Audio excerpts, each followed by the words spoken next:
अहम ख़बर मांखे ॾियूं सुध समाज जे वफ़ाक़ी वज़ीर फवाद चौधरी चयो आहे त दहशतगर्दीअ जे पोयां सभिनी खां वॾो कारण शिदत पसंदी आहे। फवाद चौधरी ट्वीट कंदे चयो आहे त शिदत पसंदीअ खे दुश्मन हथियार ठाहे छॾींदो आहे। अव्हांखे अहम ख़बर ॾियूं पिया। फवाद चौधरी चयो त शिदत पसंदीअ ख़िलाफ़ क़दम खणण में पार्लियामेंट ऐं अदलिया जो सहकार अंटर आहे। शिदत पसंदीअ ख़िलाफ़ क़दम खणण लाइ इत्तफ़ाक़ राय घुर्जे।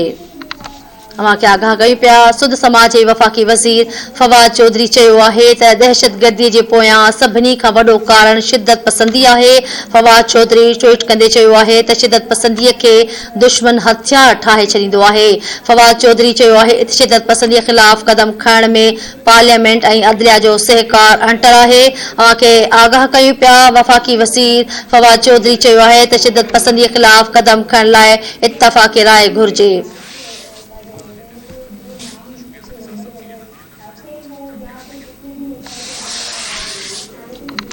अव्हांखे अहम ख़बर ॾियूं पिया। सुध समाज जे वफ़ाक़ी वज़ीर फवाद चौधरी चयो आहे त दहशतगर्दीअ जे पोयां सभिनी खां वॾो कारण शिदत पसंदी आहे।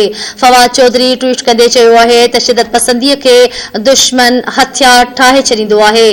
फवाद चौधरी चयो त शिदत पसंदीअ ख़िलाफ़ क़दम खणण में पार्लियामेंट ऐं अदलिया जो सहकार अंटर आहे।